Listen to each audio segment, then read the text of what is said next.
Hello, YouTube and X. It's your main man, BTM here, coming to you live for the live stream for the BTM Crypto News Network. We are a little early today because I was trying to get this video so I can squeeze in a Zubek video because I got some meetings tonight. So I wanted to see if I could get started earlier to see if we can get the Zebek live stream in as well. Plus, I see a lot of people talking about the Brad Garlinghouse speech at Davos today. Davos, however you say that. So I wanted to get started early so we can get to it and then hit this meeting later. So either way it go. Thanks for joining. Don't forget to like, share, and subscribe and super chat. And as always, thanks for joining the BTM Crypto News Network. Got this heater on my legs burning up. But I guess we'll get to the screen share and see what we can see. Let me see. We'll start with our sponsor for the channel. So this is Caleb and Brown.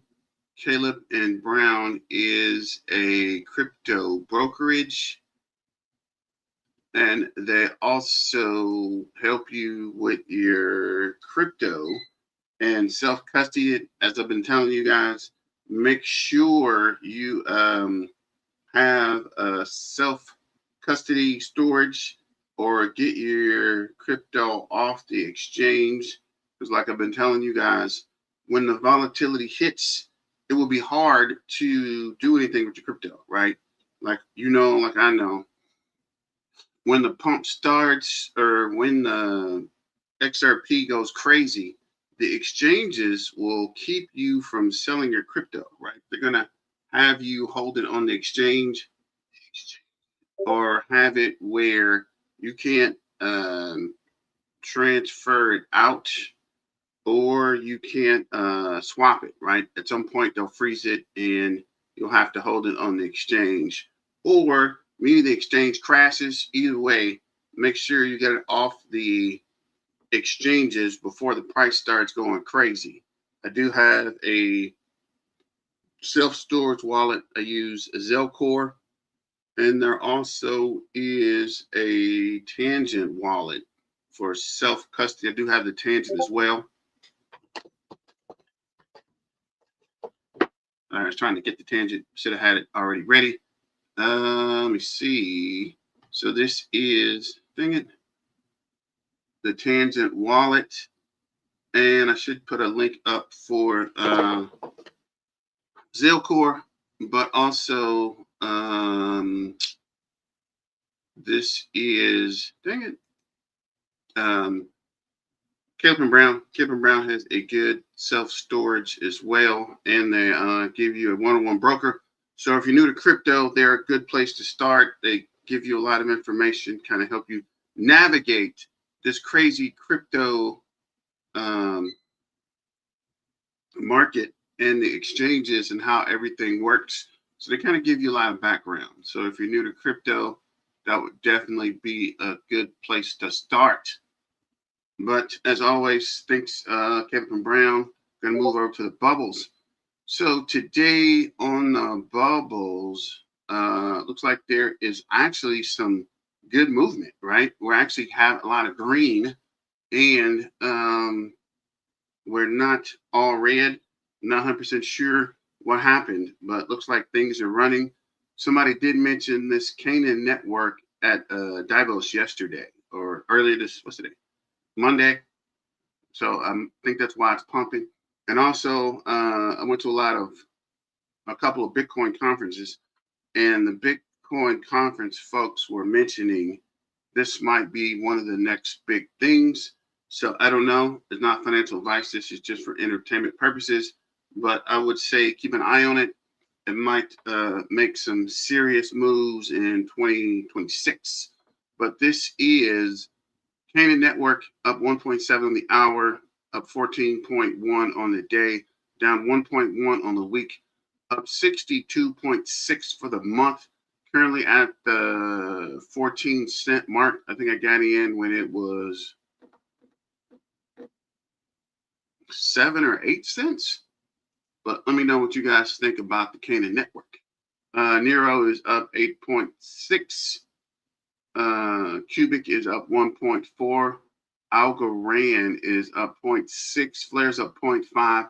FET is up 0.6. Bitcoin Classic is up 1%. Somebody else told me about Bitcoin Classic was doing something. Bitcoin Cash was actually doing pretty well. Covance Finance is up 2.6. XCN is up 5.9 on the day, down 1.1 on the hour, down 20.9 on the week, up 48.9 for the month, and still down 44.9 on the year. So there's definitely plenty of room to grow there. QD. I don't know why I always get that wrong. SQD is up 1.3. Safe is up 11.1. Unchanged on the day, up 22.2 on the week, up 53.1 for the month, and down 73.5 on the year. So definitely some room there as well. POW is up 10.2 on the day, down 3.3 on the hour, 23.4 for the week, up 174% on the month. Okay. And down 88.8 on the year. So it's also room for POW AI as well. Lithium is up 4.3 on the day. Zcash is up 2.1 on the day. TON is up 0.3 on the day. Swarms is up 3.7 on the day. World Liberty Financial is up 0.6 on the day, 0.5 on the hour, down 8.9 on the week, up 22.1 on the month at 16.5 cents. Wouldn't be a bad time to get involved. It's not financial advice. This is just for entertainment purposes. XPR is down 5%. ZBIC is down 5.3. World Mobile token is down 3%. Litecoin's down 2.6. Metal is down 6.3. Tau is down 2% on the day, 21.3 on the week, 1.7 on the month. ICP is down 4.1. Dash is down 5.3. Casper is down 1%. XDC is down 2.4. Qual is down 3.7. Link is down 1.9. Trump token is down 0.6. Sui is down 3%. Zephyr is down 1%. Quant is down 1.4. Gala is down 1.6. Arbitron is down 1.4. Satoshi is down 1.3. Monero is down 3.4. Prime is down 4.3. HBAR is actually up 0.8, down 0.4 in the hour, down 14.6 on the week, down 8% on the month, and down 68% on the year. Interesting. And I told you guys I was staking Cosmos on Uphold. I think Uphold gives you a 21% 15% staking reward. So it doesn't hurt to stake it, right? 15%. I can stake it, pull my money out, and buy more XRP and ZBCN. Actually, Canaan Network also. It's down 0.2 on the hour, up 0.5 on the day, down 10.6 on the week, up 16.5 on the month, and down 61.1 on the year. PIF is down 0.6. So let's look at the big boys. Ondo's down 1.5. So Bitcoin's down 2% on the day, 0.3 on the hour, 9.3 on the week, down 1.6 on the month, and down 13.6 on the year. at 89,877. People are saying it might go down to 70K. If so, I'm buying what I can and hopefully waiting for it to come back up. Ethereum is down 3.2 on the day, unchanged on the hour, down 13.2 for the week, down 4.4 on the month, down 11% on the year at 34,000. I'm sorry, 2,903. So it did break below the 3,000 barrier again. Things are going down. Watching my life go down. But yeah, just continue to hold, guys. The better day is coming. So what was that? That was Ethereum. XRP fell to number 5 under Binance to $1.89, down 0.6 on the day, unchanged on the hour. Why is everything not changing the hour? Down 11.8% on the week, down 2.1 on the month, and up 38.9 on the year. Let me see here. Let's check the chat real quick. Yo, homie, you researching Flare and Firelight Phase 2, probably coming out in April. Thanks, Creative Butcher. I might need to check that out. What is Firelight? Firelight Phase 2. I have been hearing a lot about Flare, actually. So Flare is up 0.4 on the day, 0.8 on the hour. What is Firelight? Okay, I'm gonna have to look that one up. What up, Silver Days? What's going on with your fam? BTM Crypto News Network. Let's go. Flare 20. What? 28% stay. Where? How? What are you talking? What? Bro, say it ain't so. Might have to check Flare out. Let's go to a quick short for the BTM Crypto News Network. I've seen a video from Brad. It's a 6-minute video, and then I have a longer video from Davos, or however you say it. And I didn't even know they were streaming. Let's see if I can set the stream up for tomorrow. So join the BTM Crypto News Network to stay current on your XRP, Zebek, Flare, Canaan Network, Caspa, and any other videos of cryptos to keep an eye on. Brad, on that note, there are lots of sound bites there. Lots of go over this.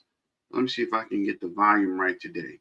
Let me know if you guys are having a hard time hearing this. Because for some reason, I set up a new computer. Thanks to everyone who donates to the BTM Crypto News Network. But for some reason, I have not been able to get the volume 100% correct. But let me know in the comments if you can hear the video. This might not be loud, but when we switch over to YouTube, I think that volume will be louder. But this is Brad at the World Economic. You're already seeing the momentum. First up, tokenized assets on Ripple's XRP Ledger surged over 2,200% last year. Just weigh in from your perspective.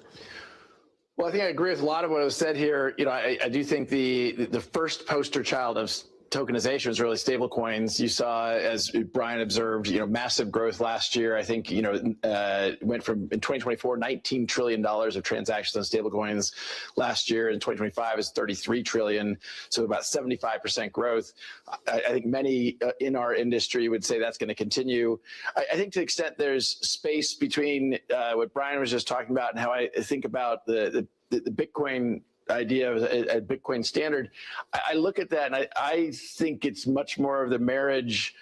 Sovereignty of fiat currencies, I believe, is for many countries sacrosanct. Ben Bernanke spoke at a Ripple event many years ago, and he made the point that governments will roll tanks into the street before giving up monetary supply, giving up the control of monetary supply, which stuck with me as, yeah, that makes sense. And so at Ripple, we very much focus on building the bridges between traditional finance, as Bill was describing, what we now call TradFi, and decentralized finance. And that has meant working with a lot of the banks around the world to kind of build those bridges.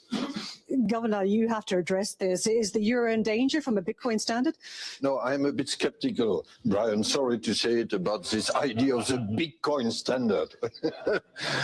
We left the gold standard, but the gold was only a technical mean. What is important is what you say, Bert, that monetary policy and money is part of sovereignty. And we live in democracies, and I think the public role is key. Element of trust, but there's also an element of momentum. We're seeing it in terms of the swing away to gold, which is now just a momentum trade as trust is eroded. Brad, do you want to come in on this in the element of trust? Well, I certainly think momentum is a big part of this. And I think, frankly, I personally think the crypto environment, and stablecoins included, and even tokenization, momentum is so much on our side of that direction. And that's partly because you're seeing the US, the largest economy in the world, has been pretty openly hostile towards facets of crypto and blockchain technologies, and that has shifted dramatically, starting with the White House, but certainly, the work that the industry based in the US has come together and helped elect a much more pro-crypto, pro-innovation Congress, and you're seeing that play out. So I think momentum is a big part of this, and continuing to make sure that we're playing into that in a nice way, but also demonstrating real results. Because look, if this is just hype, I think part of the tokenization topic, the main topic today, part of that is like, we shouldn't tokenize everything just to tokenize something. There has to be a positive outcome of efficiency or transparency or, some of the root benefits of being tokenized. Otherwise, it's just like, okay, it's a nice science experiment. I'm surprised no one's throwing democratization of the market to me. And that's typically the argument when we have some sort of innovative approach to an asset class. Brad, come in on this because you're the innovator in the room, but you also believe in regulation. Yeah, I think what's going on in the U.S. right now it is a classic dynamic of when you create new law, it's never going to be perfect. And, I think what's the dynamic within the industry and working with Congress has been kind of, I subscribe to the idea that perfection is the enemy of good, and you can't get to perfection. And so I think Brian's exactly right. We're as close as we've ever been in providing that clarity. As some in the room probably know, Ripple lived through a 5-year battle with the U.S. government being sued because of the lack of clarity. So we are very much an advocate of clarity is better than chaos. I think Brian's right. We are very close. I don't know if we what about stalled the rewards side? Rewards, dividends, interest. Is it necessary on stablecoins? Ripple doesn't have as much of a dog in that fight as others in the industry. And so there's others that have stronger opinions. It doesn't directly affect Ripple's business as much. I agree in some ways that look, competition is good. And I agree very much with the idea of level playing field. Now, I also think a level playing field goes two ways, in that crypto companies should be held to standards that banks are, and banks should be held to standards that crypto companies are in order to compete. So I don't think that's a one-way street, that somehow Team Crypto gets to have, a certain pass in some way. Is that one for you? Sure. I mean, I'll comment briefly. Not all layer one blockchains are created equal. Some use, as you're describing, proof of work. Some use proof of stake. Some use other consensus models. So I wouldn't uniformly put all of the kind of blockchain infrastructure in kind of one power lens. And so I don't think it's as big as a deal. And what you're seeing is most of the activity of stablecoins today is on more power efficient blockchains, either use proof of stake or a consensus mechanism.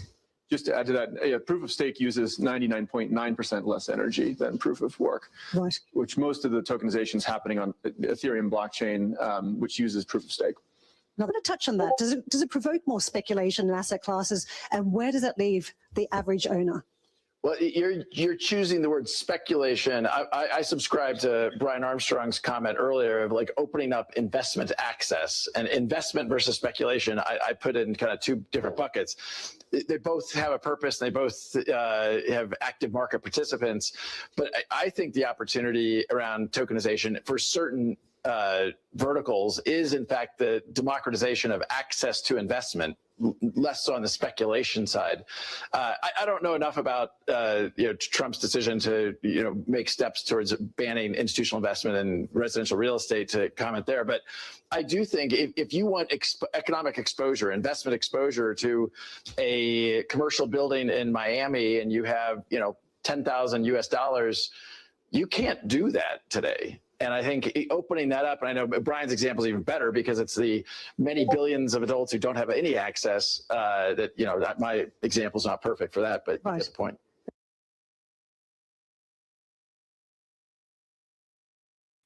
So that was part of the video from Brad from the Economic Forum, and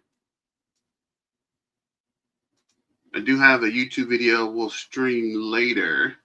Firelight is a Flare network that stakes XRP. It's tough now, but phase 2 will be one click by smart wallets. You might check that out. What up? She is Moonfeather. What up, Moonfeather? Thanks for joining. So moving forward, this is last week, BTC's ETFs experienced the highest weekly inflow since October. So don't forget to like, share, and subscribe, and super chat to keep the BTM Crypto News Network trying to keep the lights on here. Bitcoin's ETF roars back, highest week of inflows since October. Bitcoin 1.42 billion. Ethereum 479 mil won, XRP 56.8 mil won, Solana 46.8 mil won, Chainlink 3 million, Litecoin 2 million, and Hedera 1.46 million. I didn't even know there was a Litecoin ETF, but keeping it moving.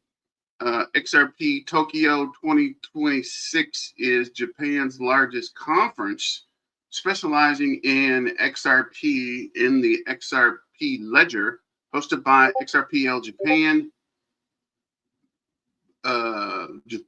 Japan notes that XRP has been adopted as a bridge currency to support.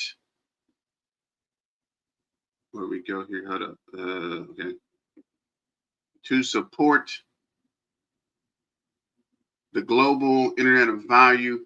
April 7th, get it in your calendars. Interesting. Brad Garlinghouse is hinting bullishness on XRP again at the bottom. Why are you still bearish? RLUSD just landed on Binance. Really?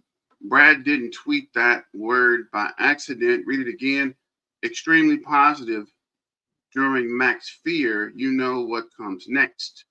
Extremely positive to see RLUSD listed on Binance. Ripple RLUSD is officially listed on Binance. Supported on the Ethereum with the XRPL coming soon. So as this transitions off of the Ethereum to the XRPL, right? Once they fully move, the price is going to move with it, guys. So just keep that in mind. Again, not financial advice, just is for entertainment purposes. Bend over, Brad. Oh, man. Say it ain't so, Ron. Say it ain't so. But this is another quick video. I'm going to move the screen real quick because I keep seeing, I don't see the edge of that screen. Okay, that's better. So this is Robert Croak, and he's talking about stable coins. We'll play this real quick.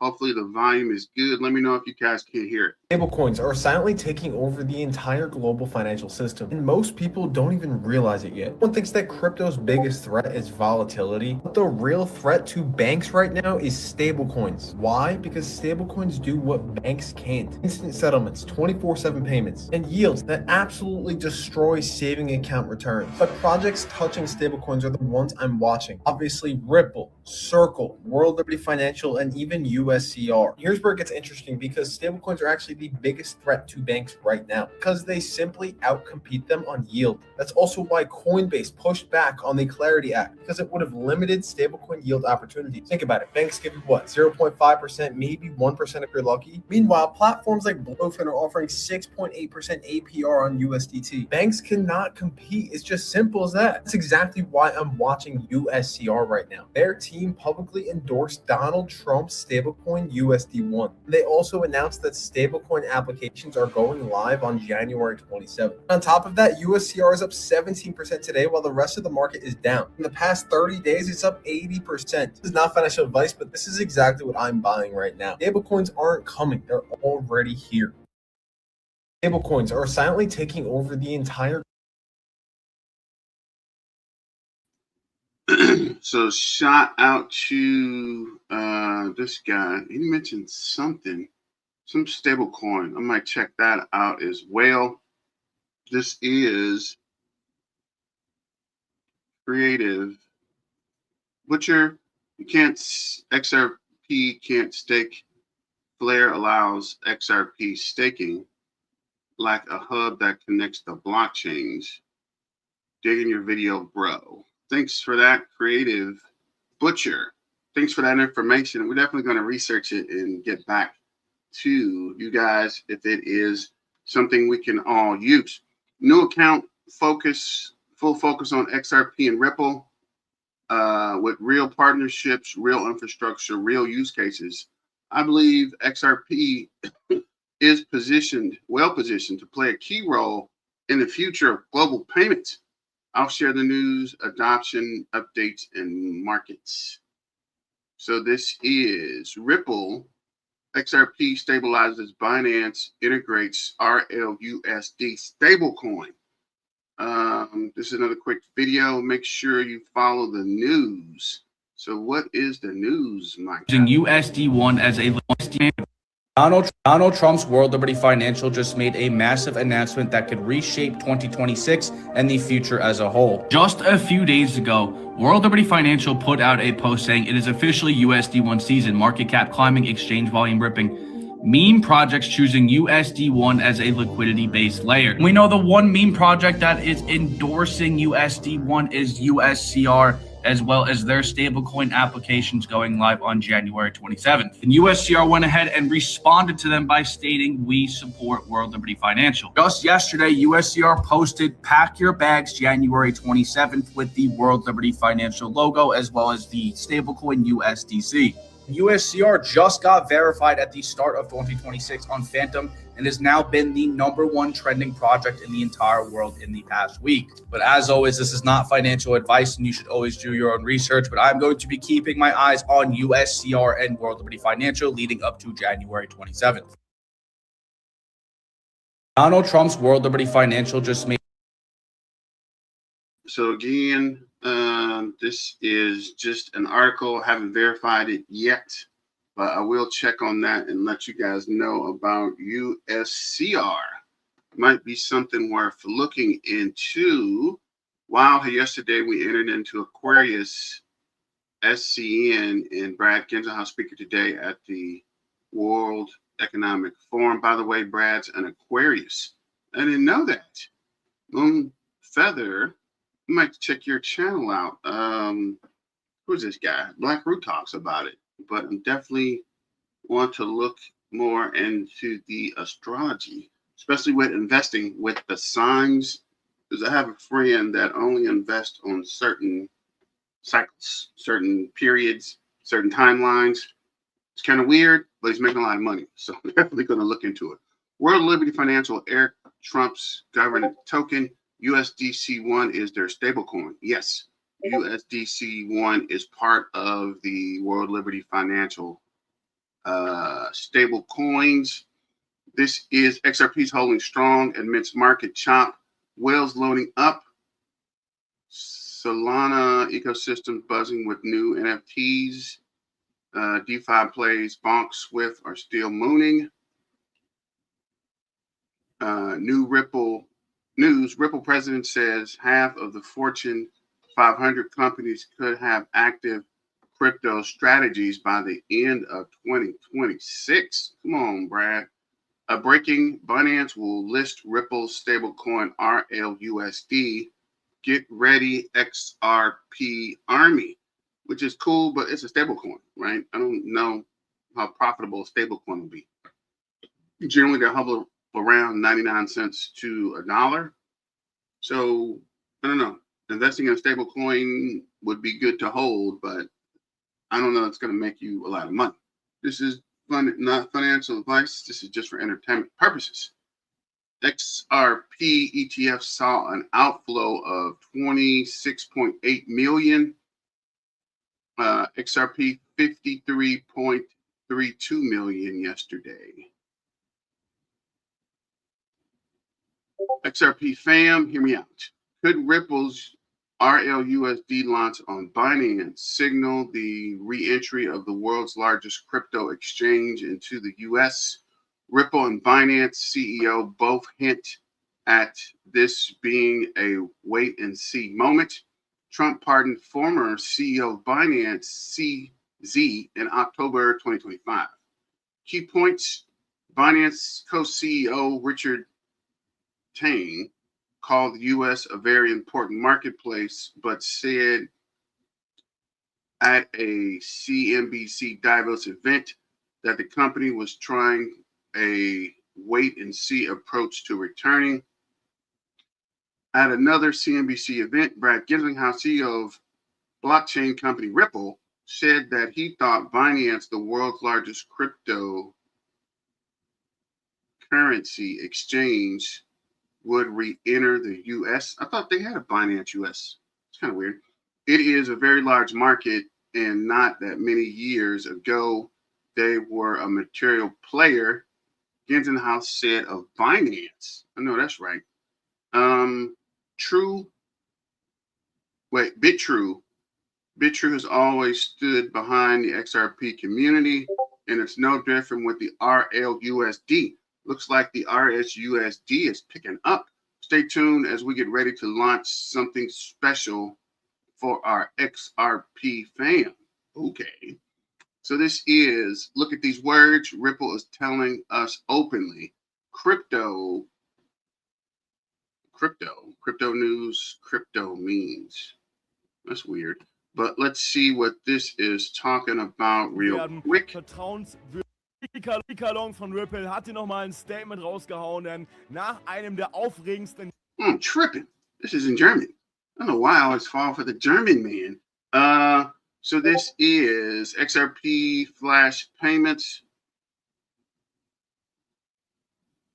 XRP BYN and Davos new gold record includes paid promotions. So, I have to come back to that.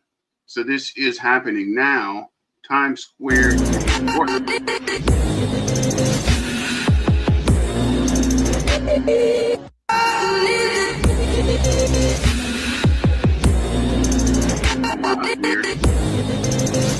It's weird that New York always gets these weird announcements.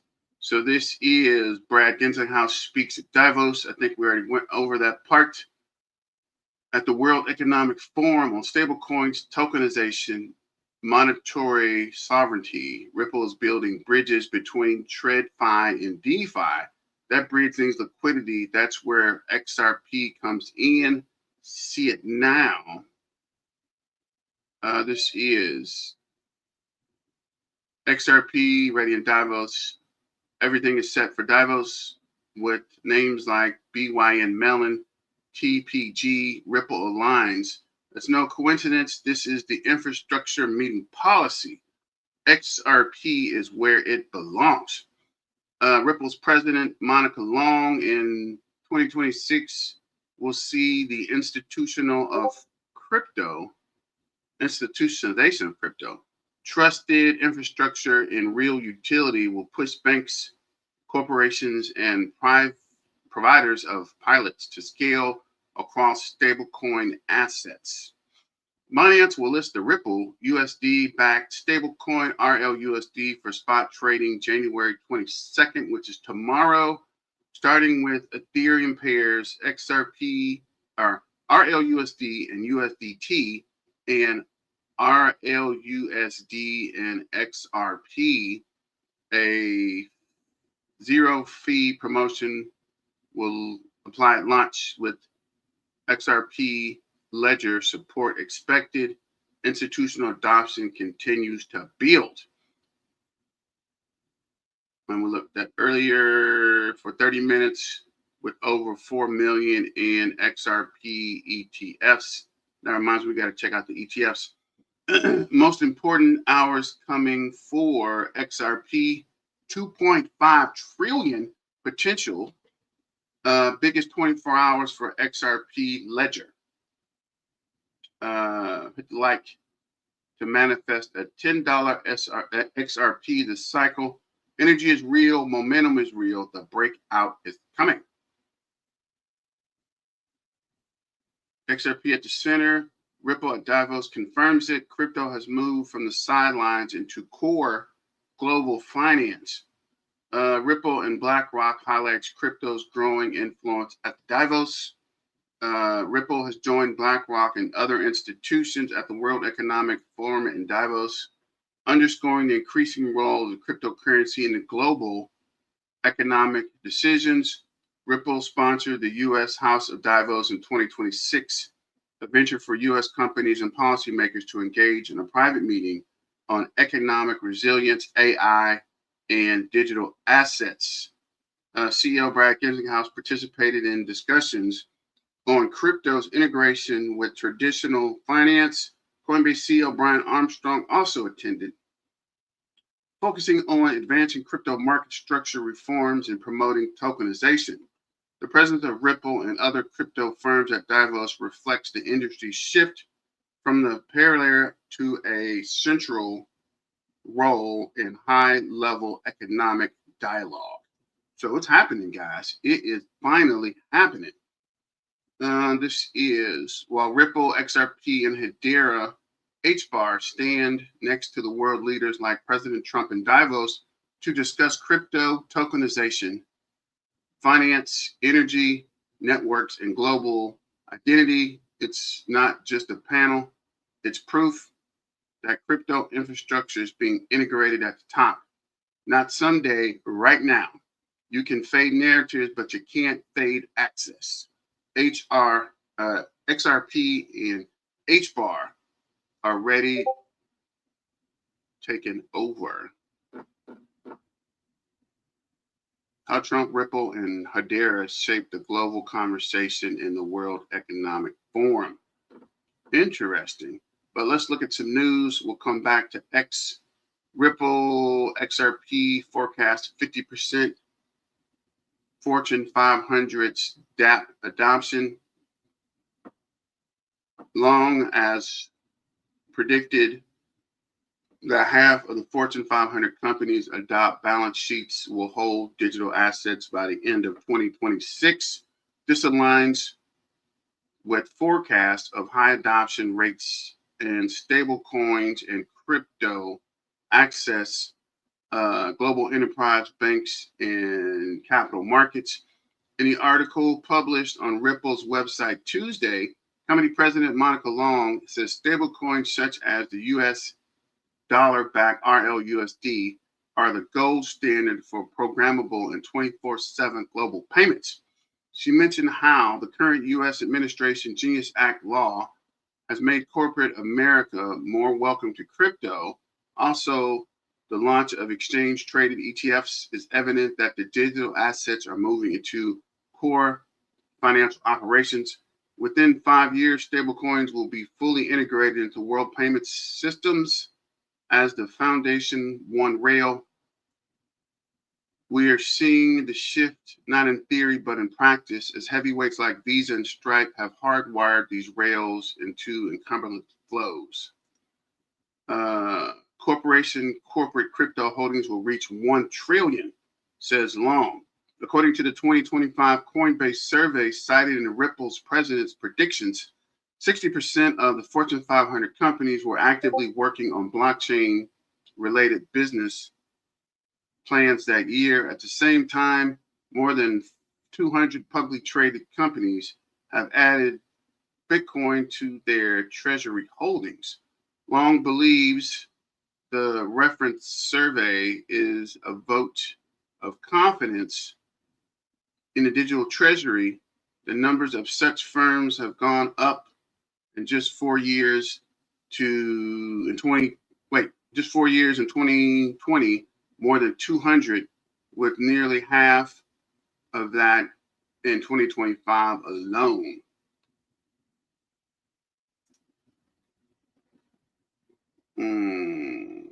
What is this? Let's see what this is real quick. Luxembourg, Singapore, and Seoul will focus on cutting-edge topics like zero-knowledge proofs, quantum security, and DeFi infrastructure on the XRP Ledger. Meanwhile, the University of San Francisco's new XRPL Hub will explore blockchain's role in public policy and civic innovation. With more than 60 partner universities worldwide and funding now delivered in its own stablecoin, Ripple isn't just supporting research. It's proving blockchain's real-world utility in the process.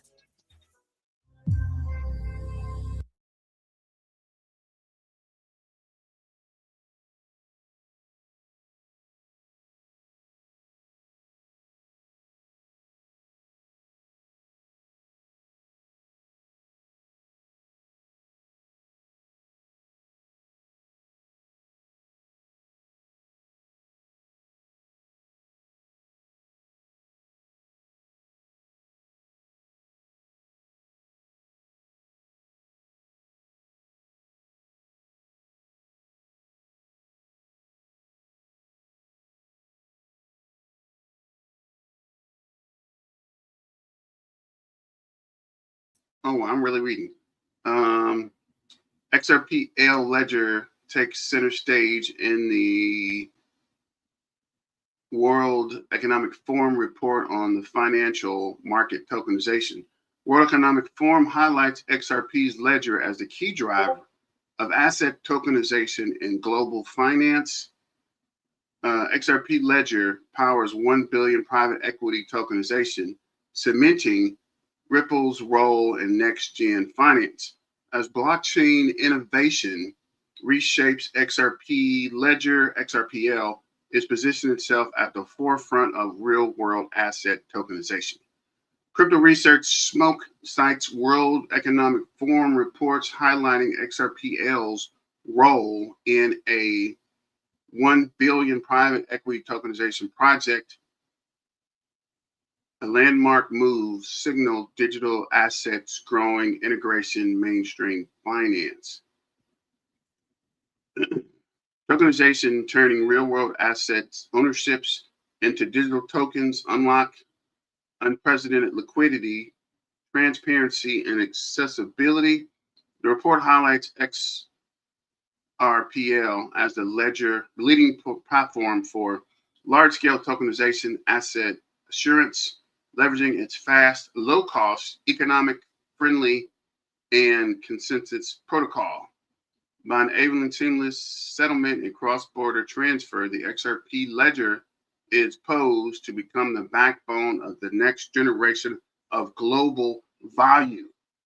All right, let's go back over to the chat real quick, and then we'll go back to a video.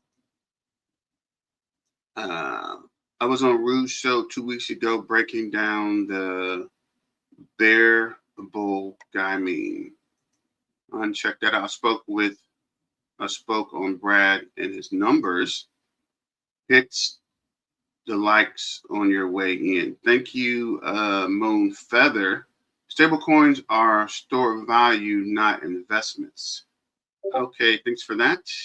Stablecoins can now be considered an investment with APR interest being offered. So that's the thing. One of these things they're talking about at the conference is the banks trying to take all the yields. So if we are to keep that APR interest yields on the tokens, we have to stand on that Moon True liquidity staking with Firelight and others open up many new DeFi products. I'm looking at early Q2 for easily yields. up to 10% APR, still better than your money in a bank. Please and thank you. And you're 100% right. I think the bank's giving us 3% or 2.5%. So anything over 5%, you're making money. I like it. If you like it, I love it. This is the XRP Radar. Let's give us a quick overview. In escrow, there are 34.2%, 34.1 billion. Circulating is 65.3 billion. On exchanges is 14.1, 14%. So that's a really low. I thought it would be higher. That's a really low number that's on the exchanges. Index in ETFs 807.8 million, 0.808%. DeFi is 0.22, 225.7 million. Tokenized RWA is 402 million, and the treasury is 520.9 million, 0.52%. Escrow, let's see, I want to go to the on exchanges is 14.1 billion, valued at 29 billion. Current supply 41%. So on exchanges, Upbit holds the most at 37.2. Binance is second with 16.4. Bithumb is 13. Uphold is 11. I thought Uphold would be over Bithumb, but looks like South Korea is dominating the XRP market. So I want to look at the ETFs real quick. So this is our ETF terminal. On the terminal, we have spots. So yesterday the market was closed. This can't be right. Let me refresh that real quick. Moon Feather, let's freaking go. Silver Days, pamp the likes up, everyone. Thank you guys for that and your support. So this is spot volume today is 7.1 million. Leverage is 33.4 million. And I guess it is down. No. So spot bitwise is down 0.89% to $21.18. Franklin XRP ETF is 0.68 down to $20.59. 24-hour trading volume is 4.5 million. It's 6.5 million for Bitwise. Canary Capital is $20.18, down 0.69%. 24-hour trading volume 3.48 million. Grayscale is down 1.11% to $36.58. It was at 40. 24-hour trading volume is 2.07 million. Rex Osprey is $15, down 0.34% to 482,000. 21 shares is $18.30, down 1.2%, with 24-hour trading volume 41,000. Volatility shares for leverage is 14.4 million. 24-hour trading volume down 0.70 to $5.05. Turcom is down 0.51% to $9.71. Volatility shares is down 0.35% to $10.90. Pro shares is down 1.93% to $9.15. 3.34 million in 24-hour trading volume. Turcom is 11.8 million. Volatility shares 3.5 million. Amplify is down 0.61 to $21.35. 24-hour trading volume 404K. So looking at the ETFs, seems like the Grayscale one's coming down. That's weird.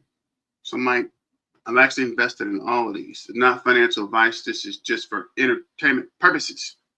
So let me see. So for the crypto market cap, we are down 4.1% to 3.01 trillion.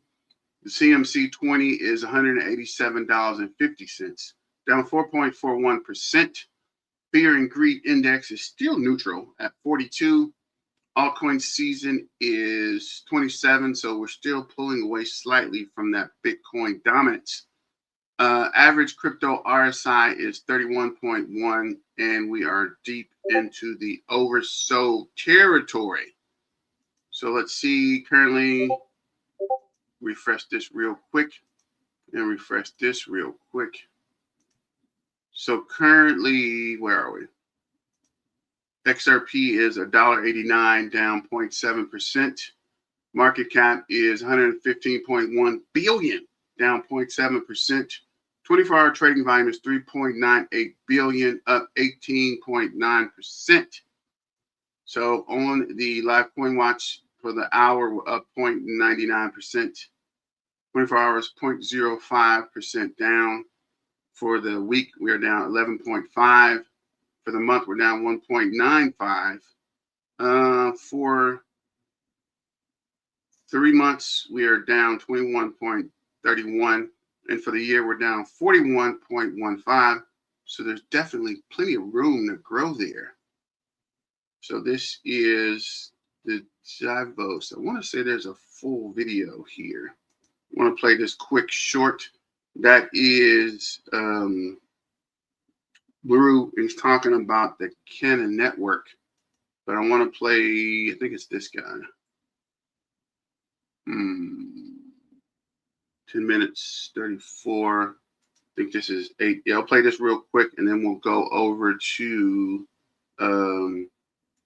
digital, and then go back to the conference.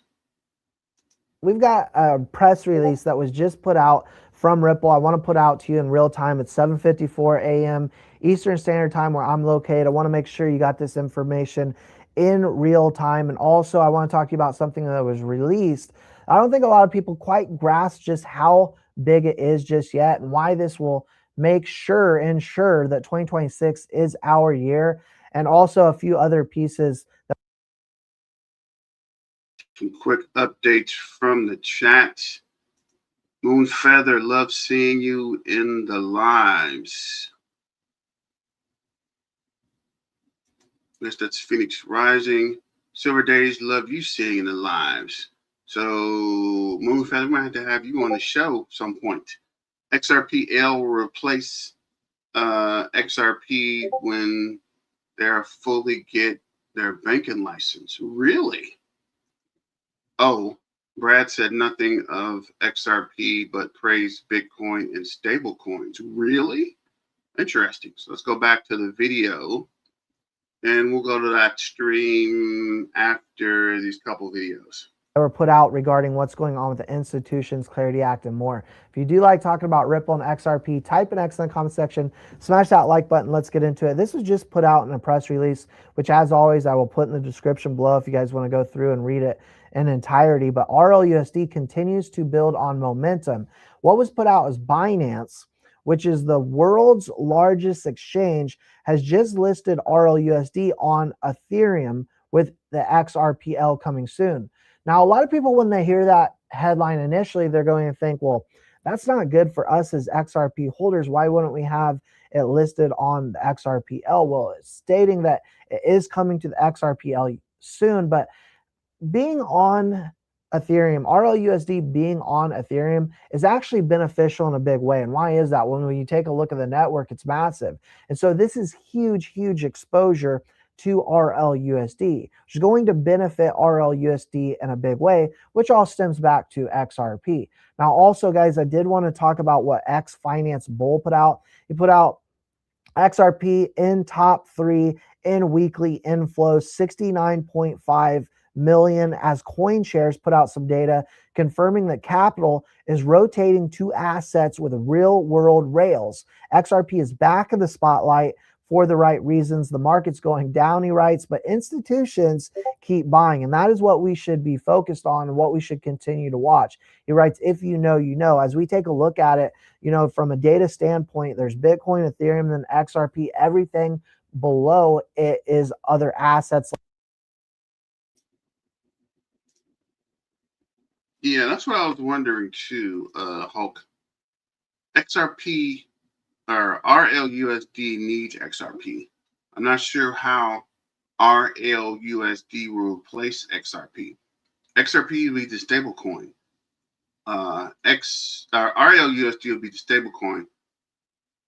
XRP would be the token, but you need the XRP value to go up.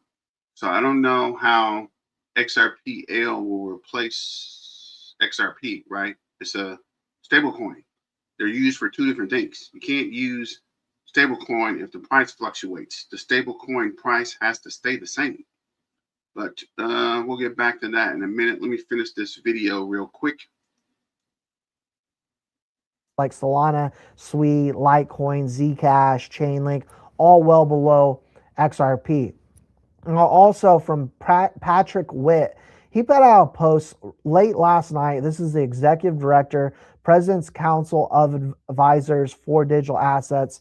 And I want to talk to you about this real quickly because he put, no bill is better than a bad bill. That quote, right? What a Hulk XRP RLUSD is a stable coin. Ripple does care about the stable coins, right? It's going to be how they send money back and forth. They're going to use the XRP as the fuel, but they'll send it in stable coin, right? The stable coin wouldn't change much. So the stable holds the value, but the actual movement will be done in XRP. And that's what I tell people. The XRP price has to go up, right? You can't move hundreds and millions and trillions of dollars with a token that is $2, right? It's got to be in the hundreds or in the thousands, or it's going to be sending a lot of tokens. Well, we'll have to wait and see. Let's get back to the video. Privilege it has been to say those words thanks to President Trump's victory and the pro-crypto administration he has assembled. But let's not kid ourselves. There will be a crypto bill, crypto market structure bill. It's just a question of when, not if. Assuming a multi-trillion-dollar industry will continue to operate indefinitely without a comprehensive regulatory framework is pure fantasy. And then he goes through and he writes this post about what could happen, you know, in terms of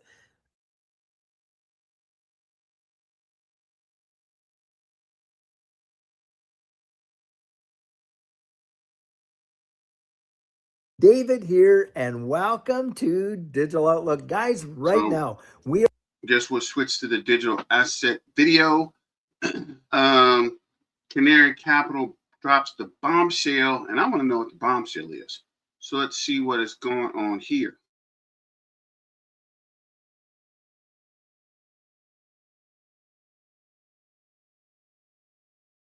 are watching the very thing that we have been talking about over the last week and a bit, how we could see a sudden drop and then, guys, a major pop. And right now, of course, we're seeing a lot of pressure being put on XRP and the whole of this digital asset space.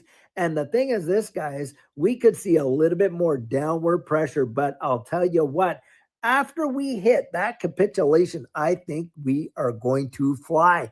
And the reason, guys, that I believe it is because right now you are seeing everything that you need to see for all the fundamentals in this space to literally bang, take off just like that. Of course, the Clarity Act and all the debate that's going on there. But beyond that, guys, you have got some major CEOs right now out there singing the praises of XRP.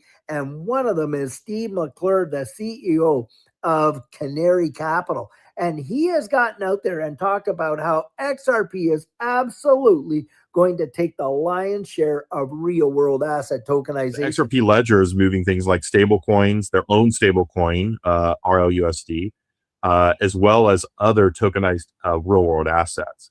And I believe that XRP is going to be probably the leading token when it comes to real world asset tokenization. Now, this is the very thing that they are talking about over there in Davos right now.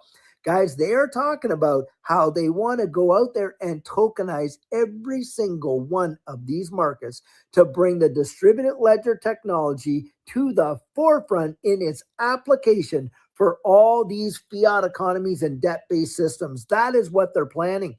And we know that at the present time, the interest that what they're looking at in terms of like bringing things down and all that, and the quantitative easing that they're throwing out there, I mean, they are actually out there printing, guys, get this, $1 trillion every 75 days. And the Treasury inside the United States, come on, over $5.9 billion in 1 week of buying back our own debt. That is telling you everything that you need to know. Why gold and silver is literally hitting some serious numbers, and why a lot of, these major institutions are fleeing cash and they're getting into any asset outside of the dollar. The dollar is under some significant pressure. Guys, when that happens and you watch the DXY tumble like that, yeah, you're going to see money start to pour back in. And this liquidity crisis that we're in right now, they are literally planning to utilize all this legislation, the Clarity Act, and then, of course, how that's impacting stable coins and all this kind of stuff to get out there and to solve it. In fact, when we watch Japan, which is the largest, holder of American debt, start to offload that debt, who do you think is going to come in and be the buyer for it? Well, of course, it's going to be stable coins, isn't it? And how they're going to transfer all that over there, and stable coins are going to be the major purchaser of that debt. Well, what is a stable coin, if anything but a CBDC, just not issued by the central bank, right? Because it's a unit of account, it's a store of value, and it is a monetary instrument, a medium of exchange. That's exactly what it is. And all this debate that's happening right now over the Clarity Act, most of it is centered around who is going to be able to have products.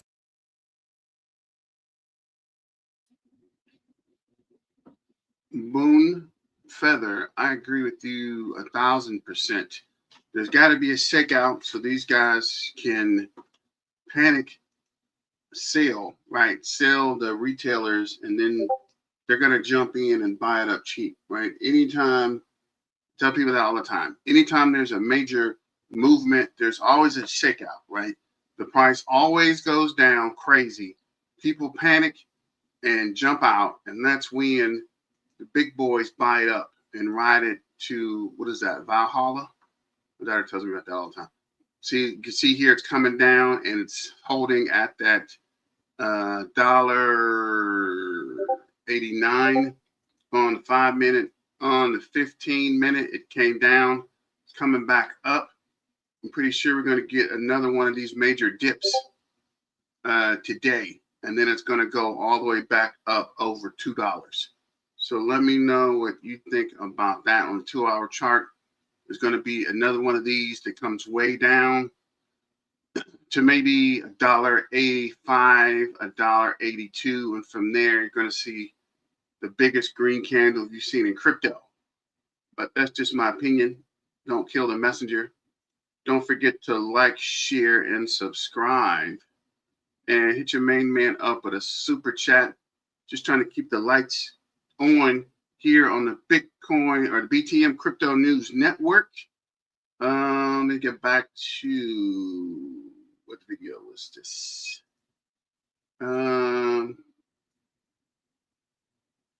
This guy. And then we'll go back to that Davos video. Let me move this over. Keep things in order here.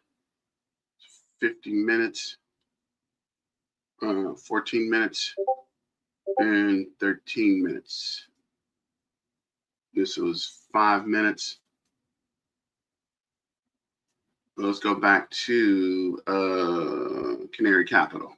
That they can issue for folks to earn a yield on their stable coins. Bang. Guys, you're seeing the infrastructure. You're watching everything that we have been talking about for literally years coming to pass right. I would love to see it come down to 177 too, but 180 might be enough, right? When the panic sale starts, it's not going to go too long because these guys are going to jump all over it, but we will see. Let's get back to the video. Before your very eyes. And a lot of people are missing it. They are missing it because, of course, they're just stuck in their own situation. and listening to the major media out there, these news outlets that are saying nothing about what's going on. I mean, you're not hearing any of them hardly report at all on, what's going on over there in Davos.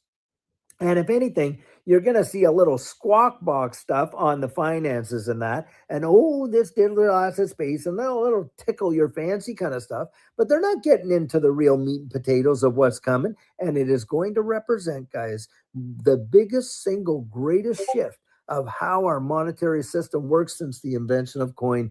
And that is massive.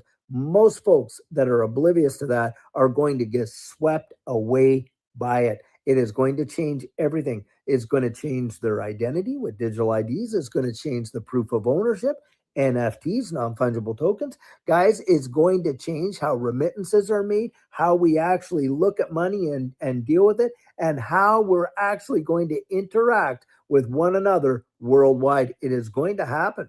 And it is going to happen so fast that most people aren't going to be able to digest it or catch it. And these assets, do I ever believe they are going to literally fly in that environment? So yeah, if you could find that speaker, that'd be pretty cool, actually. Because I definitely want to see that. But you're right. A lot of people saying it's going to come down. There's going to be a crypto market crash, and then things are going to go crazy. So we will see. Let me know what you guys think about that. I'll finish this guy off, and we'll go back to the Davos. Maybe 3 more minutes of this and we'll go with the Davos. I do. And right now, you would not even think that it's possible. I'm going to tell you something. When we were sitting there in December of 2020 and the SEC dropped their lawsuit on Ripple, I'm going to tell you, do you know how many people thought it was done for XRP? That it was literally dead, that it was going nowhere, because it dropped from about 60 cents all the way down to 17.5 cents. And most folks at the time were calling for it to literally go to zero, and that was going to be game over for XRP. You know what? 4 months later, with all the uncertainty on that, with the new SEC lawsuit, and nobody knew where it was going at that time, and being delisted, by the way, from every US exchange, XRP turned around, did a 1,200% move. It dropped, sharp drop, absolutely amazing pop. And that's what I think we're going to see coming here, guys. And this is where you want your thinking cap on. You cannot listen to all the noise. You can't look at your portfolio and get all shaken up because, oh my gosh, it was this, now it's this, or any of that, because the fundamentals, have they changed? No, they haven't. Are we still headed in that direction? Oh yeah, you had better believe it. Are we going to get there a lot quicker than we were just a year ago? Yep, I believe that's coming too.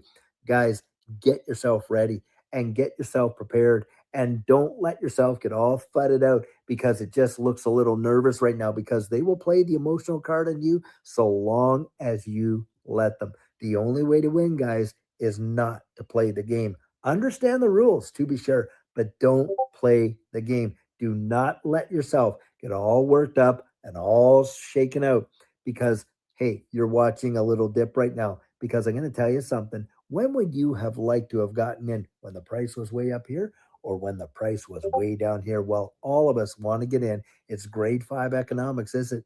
Buy low and sell high.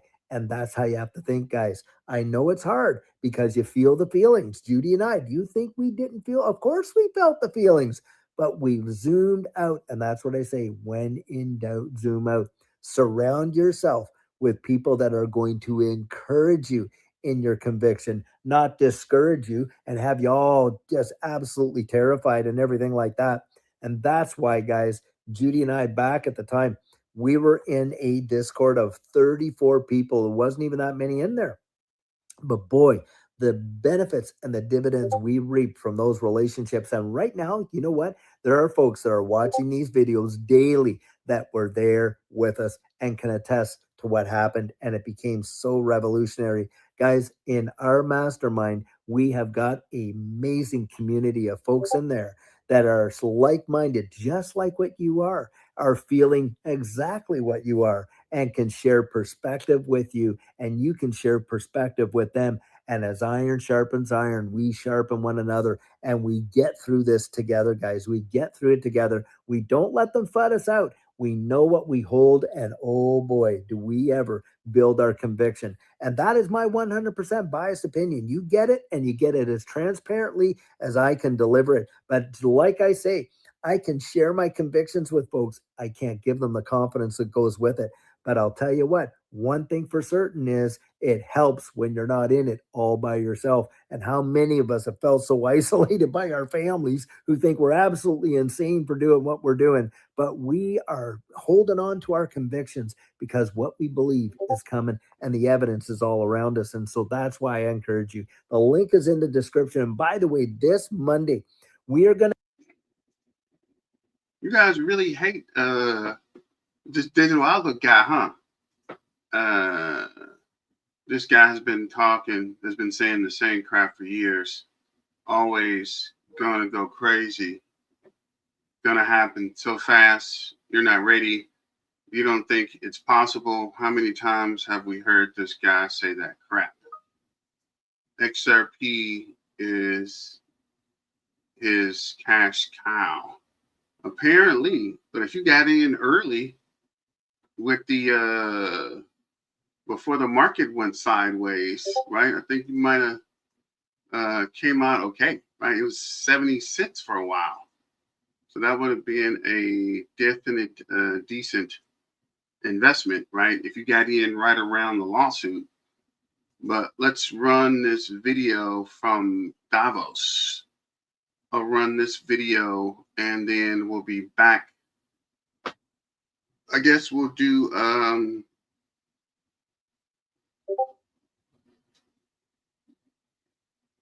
this video from Encash, but first let's run the Davos scripts.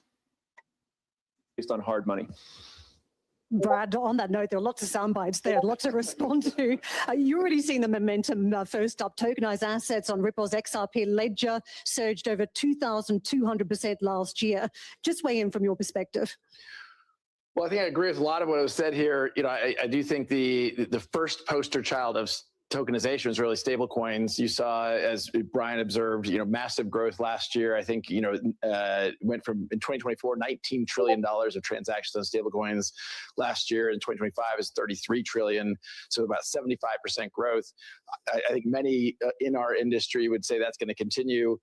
I think to the extent there's space between what Brian was just talking about and how I think about the Bitcoin idea of a Bitcoin standard, I look at that and I think it's much more of the marriage. Sovereignty of fiat currencies, I believe, is for many countries sacrosanct. Ben Bernanke spoke at a Ripple event many years ago, and he made the point that governments will roll tanks into the street before giving up monetary supply, giving up the control of monetary supply, which stuck with me as, yeah, that makes sense. And so at Ripple, we very much focused on building the bridges between traditional finance, as Bill was describing, what we now call TradFi, and decentralized finance. And that has meant working with a lot of the banks around the world to kind of build those bridges. Governor, you have to address this. Is the euro in danger from a Bitcoin standard? No, I'm a bit skeptical, Brian. Sorry to say it about this idea of the Bitcoin standard. We left the gold standard, but the gold was only a technical mean. What is important is what you say, Brad, that monetary policy and money is part of sovereignty. And we live in democracies, and I think the public role is key. And if we lose that, really you lose a key function of democracy. That said, I always keep repeating that money, as long as it exists for centuries, has been a public-private partnership. You need a public anchor, whatever its form is. Remember, silver and gold were sovereign assets, so it was on the public side. And then you had banknotes, and you will have CBDC. But anyway, the most important part of payments is in the private sphere, and this is the development of tokenized private money. But this tokenized private, this is another danger we should treat, that tokenization could develop, if not safe enough, financial risk. With the multiplication of stable coins, which are very different, which are fragmented. This is the issue, Bill, you mentioned. And so we must have safe enough regulation. This is MiCA in the euro area. This is now Genius in the US, which is welcome.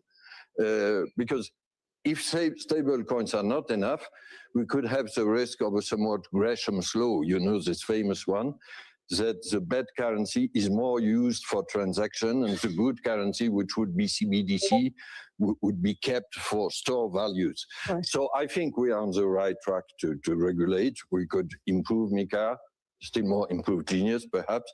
And the question of compatibility you raised, we discuss it in the BIS. I happen to chair the BIS. There is a so-called Agora project, and we will discuss it in the G7 in the French presidency. Right. But regulation is not the enemy of innovation. Once more, it's a guarantee of trust.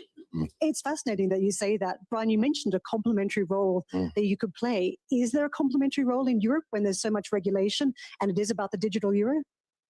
Yeah, I actually think these are very positive sums. So crypto just broadly is a technology to update financial services. So it's going to help with stablecoins and tokenized equities and crypto assets and trading. And by the way, borrowing and lending is also getting updated. So I think that crypto is very good for fiat currencies. It's very good. Bitcoin is like good as a check and balance on deficit spending, because when there is a lack of trust, or people, from like in a U.S. context, if people are worried about inflation, or maybe in places like Argentina or Turkey or Nigeria, they are going to flee to the thing that they believe is going to store value more. So I think in general, it's going to be very complementary. And like you said, I think it comes down to trust. And so if fiat currencies can maintain trust and not have, the money printer kind of debasing everybody, then they'll survive. But if countries that have bad behavior on that dimension, Bitcoin doesn't have a money printer. The supply is fixed, and people will go to it in times of uncertainty, kind of like they did with gold. The guarantee for trust is independence on central bank side. And we have a core mandate, and we are accountable to that.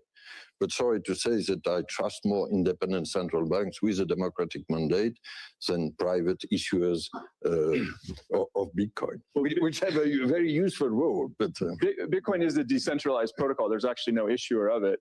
So that's in the sense that central banks have independence. Bitcoin is even more independent. There's no country or company or individual who controls it in the world. And so anyway, I think it's a healthy competition, because if people can decide which one they trust more. And I think it's actually the greatest accountability mechanism on deficit spending. Bill, come in. I'd like to come back on the trust comment. We're talking about the trust in the instrument itself, which is key. And obviously, the trust and sovereignty are two conflicting objectives. And the Bernanke tank point is very real. That's very real. And I'm sure he's right. I'm sure he's right today as well. But there's also trust in the infrastructure. So for a monetary system to be effective, you have to have the instruments that work, and you have to have the pipes that work. And the people who are custodians of the pipes and the people who are the custodians, or the market, that's the custodian of the instrument, need to be trusted by the sovereign entities. Unless sovereigns are prepared to give up power and go to a completely decentralized world. But that's not the way it seems to be happening. And I think we'll probably hear about that later today as well, in a very different context. Power matters when it comes to money. So the trusted entities in the financial system today are many. I'll put banks at the center of that, mostly because we've been regulated to the point of extinction in some cases. But we've been regulated aggressively on the back of misdeeds. So there is an embedded trust in the banking system, which is why Standard Chartered has been, I'll say, at the forefront of a few of these initiatives, because we want to parlay the trust that we can bring, we collectively as banks can bring to the system, and lever these fantastically powerful new instruments in a complementary way. There's an element of trust, but there's also an element of momentum. We're seeing it in terms of the swing away to gold, which is now just a momentum trade as trust is eroded. Brad, do you want to come in on this in the element of trust? Well, I certainly think momentum is a big part of this. And I think, frankly, I personally think the crypto environment, and stablecoins included, and even tokenization, momentum is so much on our side of that direction. And that's partly because you're seeing the US, the largest economy in the world, has been pretty openly hostile towards facets of crypto and blockchain technologies, and that has shifted dramatically, starting with the White House, but certainly, the work that the industry based in the US has come together and helped elect a much more pro-crypto, pro-innovation Congress, and you're seeing that play out. So I think momentum is a big part of this, and continuing to make sure that we're playing into that in a nice way, but also demonstrating real results. Because look, if this is just hype, I think part of the tokenization topic, the main topic today, part of that is like we shouldn't tokenize everything just to tokenize something. Good afternoon, everybody, and welcome. Outcome. I guess we don't have enough seats today. Wow. Transparency, or some of the root benefits of being tokenized. In the last quarter century, a sitting president of the United States has come to Davos only twice. That's typically the argument when we have both times it was Donald Trump. So what I asked to serve in this new role that I have, a huge. He was one of the first leaders I called and invited to return. I first met the president about 25 years ago, but I worked most closely with him during the early months of COVID. This was March 2020. Markets were under extreme stress. Some economists were warning we could be headed towards a second Great Depression. What stood out to me during the extraordinary period was a president's willingness to bring together people from governments, business, across institutions, across perspectives, to think differently, and importantly, to act decisively. That instinct to act, especially in pivotal moments, is one reason I think he values the World Economic Forum. It is a unique institution that brings together the largest combination of government officials, business leaders, technology leaders, civil society and NGO leaders, anywhere in the world for a genuine dialogue. And particularly, importantly, this year. Thankfully, this group is meeting under better economic circumstances than during the pandemic. But once again, we're forcing very serious different economic conditions around the world. One of the central challenges that is impacting me is how capitalism can benefit more, and how can we broaden our global economy for greater and greater participation. That is a question where the president has shown real leadership through investing in infrastructure, reducing barriers to growth, and initiatives like the Trump account, designed to give more Americans a direct stake in the growth of the U.S. economy. As he enters the second year of his second term, we are interested in hearing his plans for 2026 and beyond, and will no doubt create more and more conversation. And that's what the forum is about, a serious conversation in the spirit of dialogue. Discussions where the world is headed, where are we going? And these discussions would be incomplete without the President of the United States, the most important leader in the world. We appreciate him here, so let me introduce and welcome back to Davos the President of the United States, Donald J. Trump. And in our reading of the draft, what it did is actually unfairly penalize crypto companies who think they should be able to compete on a level playing field. And when there's competition, that's how the consumer benefits. And I think there's very forward-thinking bank CEOs like Bill Winters and others that have just really been leaning into this as an opportunity. They recognize change as you can think of it as a threat, or you can think of it as an opportunity. So the smartest bank CEOs are leaning into this. Some of their lobbying organizations in DC are trying to put their thumb on the scale and ban their competition, which I have zero tolerance for. So we're going to speak up if we ever see that happening. Well, thank you very much, Larry. It's great two main reasons why to be back in beautiful Davos, Switzerland, and to address so many respected business leaders, so many friends, few enemies, that's the high level. It's also about and all of the distinguished guests. It's a who's who, I will say that. Their central bank digital currency I've come to this year's World Economic Forum with truly phenomenal news from America. Yesterday marked the one-year anniversary of my inauguration and today, after 12 months back in the White House, our economy is booming, growth is exploding, productivity is surging, investment is soaring, incomes are rising, inflation has been defeated, our previously open and dangerous border is closed and virtually impenetrable, and the United States is in the midst of the fastest and most dramatic economic turnaround in our country's history. Under the Biden administration, America was plagued by the nightmare of stagflation, meaning low growth, and high inflation, a recipe for misery, failure, and decline. But now, after just 1 year of my policies, we are witnessing the exact opposite. Virtually no inflation and extraordinarily high economic growth. Growth like I believe you'll see very shortly our country has never seen before, perhaps no country has ever seen before. Over the past 3 months, core inflation has been just 1.6%. Meanwhile, fourth quarter growth is projected to be 5.4%, far greater than anybody other than myself and a few others had predicted. Financial innovations and financial crises have a very high cost. This is why we need regulation. So I think it's common interest to find the right balance on this question of remuneration of stable coins and or CBDC.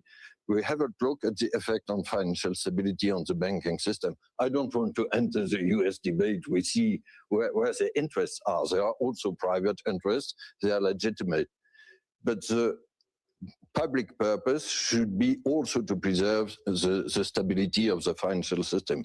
In our case, CBDC, and especially the digital euro, is not intended to attack the banking system and its deposits. So we should be cautious on the transfers. I strongly believe in complementarity on public-private. And this has been the monetary system for centuries. It's a change of technology today, but it's not a change of principle. Right. Brad, come in on this because you're the innovator in the room, but you also believe in regulation. Yeah, I think what's going on in the U.S. right now, it is a classic dynamic of when you create new law, it's never going to be perfect. And I think what's the dynamic within the industry and working with Congress has been kind of. I subscribe to the idea that perfection is the enemy of good, and you can't get to perfection. And so I think Brian's exactly right. We're as close as we've ever been in providing that clarity. As some in the room probably know, Ripple lived through a 5-year battle with the U.S. government being sued.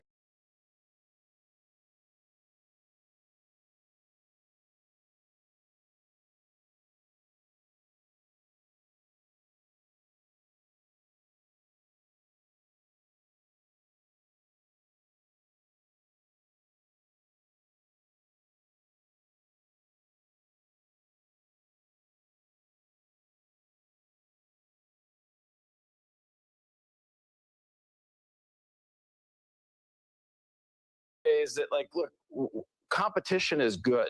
And I agree very much with the idea of level playing field. Now, I also think a level playing field goes two ways, in that crypto companies should be held to standards that banks are, and banks should be held to standards that crypto companies are in order to compete. So I don't think that's a one-way street that somehow Team Crypto gets to have, a certain pass in some way. Bill, let's hear from the banker in the room. There's pragmatism. Money goes where there are returns and where there's the best option. Your bank also operating big corridors across Asia as we talk about a digital yuan, as well as in Europe. So how do you see this playing out? Do any of these tokens need to have some sort of an interest-bearing element? I think if I can be very simplistic about it, I think tokens are going to be used for two things. They'll be used as a medium of exchange. No particular need to bear interest for a medium of exchange because they'll be instantly transmitted, and they'll be used as a store of value. And as a store of value, they're much less interesting if they don't carry a yield. But there will be tokens that are called stablecoins. There'll be tokens that are called tokenized bank deposits, which will probably bear yield, and there will be tokens that are called tokenized money market funds, which will definitely bear yield. That's the whole point. Right now, stablecoins are big and liquid, super. The CBDCs don't exist yet. in a commercial scale. Maybe they will. I hope they will in the right form. And tokenized money market funds, of which we've issued in currencies like Hong Kong dollars, or eventually it'll be CNH, Chinese currency, will exist. And they will be useful as a store of value. And like, I mean, our research estimates, everybody's got their own numbers, and maybe we'll get to $3 trillion of outstanding stock of stablecoins in the next 3 or 4 years. The bulk of that is going to be in developing economies where there's lack of confidence in the local currency, and stablecoins of whatever form, could be Bitcoin, will be used as a store of value. Bitcoin's quite volatile. Everybody knows that the US dollar is the US dollar. You like it, you don't like it, but you know what it is. So that money is going into stablecoins today. It may go into tokenized money market funds in the future if they're available and if they're bearing yield. Frankly, we don't care. As a bank, we don't care. We want our customers to get the best thing for them. So if it's the medium of exchange, we want to provide them with the entry point and the exit point. And we do that today. They like us for it, and we'll keep on doing that. When it comes to store of value, especially in emerging markets, got to be compliant, right? I mean, there's probably a black market transaction someplace that gets that local currency out of the local currency into US dollars. Sometimes it's legit, sometimes it's not. That's always been an issue, and as a bank, we're a policeman. That's our job, is to try to prevent that. Unfortunately, banks don't prevent most financial crime. Valerie, come in on this, because we've spent all week talking about European competitiveness. And if we're talking about different regulation, different approaches here, is Europe going to be left behind? I'm an optimistic person, and I'm a European. So, I don't think that Europe will be left aside, but Europe has to accelerate. I think it's, and I think 25 has been a year where everybody realized that there is a need indeed for fair competition, for a level playing field, but also for acceleration in innovation. And I think there is a willingness in Europe to do so. And again, in my field, which is securities business, well, Euroclear as a global footprint, we have been pioneering on the issuance of digital assets about 4 years ago. We start also seeing the value of tokenization for probably collateral management. I think the thing that we are really adding to the financial markets is liquidity.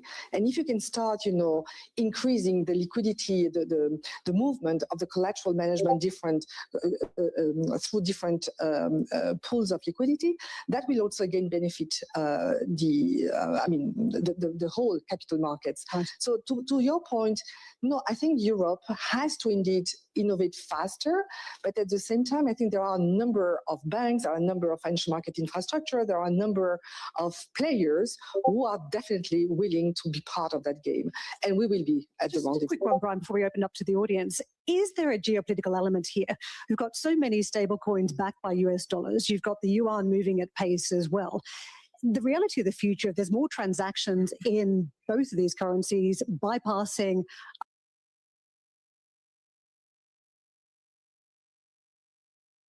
other elements, does that have consequences for the relevance of, say, the euro and other currencies?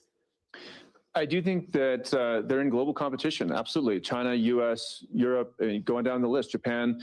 I mean, in some ways, Europe is ahead of the US because they passed MiCA legislation. So they have comprehensive crypto legislation, while the US only has about half of it done right now with the Stablecoin Act.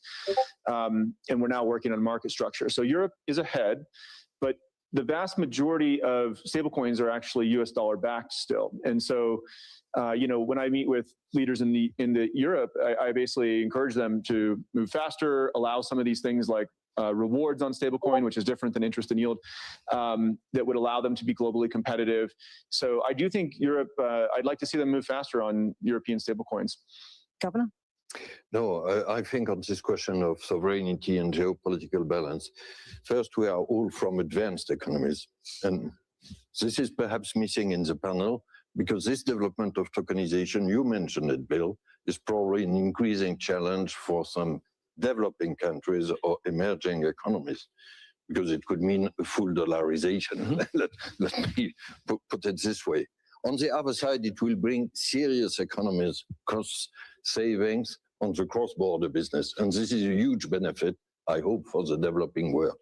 But here, obviously, the worry about tokenization is bigger in the South. to put it up. And we had discussion in the G20 by some very important emerging countries, emerging powers, saying we should forbid cryptos, which I think it's not a good solution. We would lose innovation. But be aware there is this issue. If I may add two other points. On your point, Brian, I agree that tokenization is probably an accelerator of the diversification of the monetary system and diversification of currencies. At present, most stable coins are in dollar for a very simple reason. It's linked to the main use case, which is crypto exchanges. But if we come to financial transactions and still more to economic transaction, your prediction, Bill, I would be really to bet for 28 for financial transaction, not less for economic, but we'll see. But if we move to these other use cases, we will have this diversification. Right. And here infrastructures will matter much. I agree with Valérie. This APIA project I mentioned is really to ID to build an integrated infrastructure in the European market. It will accelerate capital markets union. Now, we're going to take some questions from the floor. So if you do have a question, just put your hand up and we're going to bring a microphone down to you. Just in the meantime, to our online audience, remember you can get involved. Hashtag WEF26. I think we've got a microphone here in the front. If you want to pitch a question directly to anyone on the panel, please feel free. Yes. Oh, stand up? Okay. So, hello. Thank you very much. Fantastic panel. My name is Fernando, but the chief economist of a big Brazilian bank. So my point is, what do you think would happen with credit leverage, with duration transformation and monetary policy in a world where stable coins win the game? Let's say it this way. Just would love to hear your views. Thank you. Governor? Very simple question. You come from a Brazilian bank. Yeah. You said Brazil is a very interesting example where, as you are aware, at present, the Brazilian central bank developed a fast payment system, which is probably the most efficient worldwide with PIX. And there is now the idea of extending this infrastructure also to a kind of CBDC with drugs. So if stablecoins only win the game, this would mean, it's an extreme case, that money would be completely privatized. I wouldn't be completely reassured, to use a euphemism. We had in the past, again, technology doesn't change the philosophy. We had example in the past where money was completely private, without a serious central bank. Take what existed in the US in the 19th century under your control. And there was no real Fed or central bank. And there were many crises of confidence. So I don't say at all that central bank currency will be dominant, will have a significant market share, but it's an anchor of confidence. Right. And it's why I insist so much on complementarity. I think it's the interest of stable coins to be fully equivalent at par, one-to-one, without fees, right, to a central bank currency. Brian, coming quickly so we can take another question too. Yeah, I would just say in a world where stablecoins grow to that extent, I wouldn't say that they're entirely private money. I mean, in the US, at least under the Genius Act, all the stablecoin reserves have to be held in short-term US treasuries. So they're really backed by US treasuries, but the privately issued the token. And then I think what will happen is, you mentioned like the transformation or maturation comment. I think that in that world, you're going to have companies that are just have a 100% reserve of people's money held in US treasuries. There's not going to be a concept of fractional reserve if they don't want to get licensed as a bank, right? And so what does that mean? It means people can earn rewards on those stablecoin balances, but if they want to earn a higher return, the customer can opt in to lending out their money, and that'll have to pay a higher rate than what they could get in short-term US treasuries. So it actually flips the banking model a little bit on its head. Right. Another question here. The much more basic question, unless I'm mistaken, tokenization built on blockchain technology. Blockchain technology requires compute and electricity. Given the fact that we already have an issue in terms of having enough capacity to cover all the AI that's coming down on us, how are we going to cover all the tokenization that's coming down on us? Brad, is that one for you? Sure. I mean, I'll comment briefly. I mean, not all layer one blockchains are created equal. Some use, as you're describing, proof of work. Some use proof of stake. Some use other consensus models. So I wouldn't uniformly put all of the kind of blockchain infrastructure in kind of one power lens. And so I don't think it's as big as a deal. And what you're seeing is most of the activity of stablecoins today is on more power efficient blockchains, either use proof of stake or a consensus mechanism. Just to add to that, proof of stake uses 99.9% less energy than proof of work, right? Which most of the tokenization is happening on Ethereum blockchain, which uses proof of stake. Another question here. I'm Aaron Schwarzkopf. I'm the founder of the largest payments company in Latin America that's non-bank. I see a lot of countries in the global south that don't control their own currency. Why haven't they been on chain already? And what do you think needs to happen to move their whole payment infrastructure to the blockchain and perhaps to have stablecoin replace like the dollars they use locally? Who wants to take that one? They haven't because of the sovereignty concern. And I think most developing economies are still, not all, obviously there's some examples of countries that have gone entirely digital and they've given up the sovereignty of their currency. Others have accepted dollarization and they've given up the sovereignty of the currency. Most are resisting that for the reasons that the governor mentioned at the outset. So then it just happens through the back door. And you end up with a de facto dollarized system. But at Standard Chartered, we operate in many de facto dollarized economies. They work. It's not bad at all, actually. But the government has an extremely important lever of power.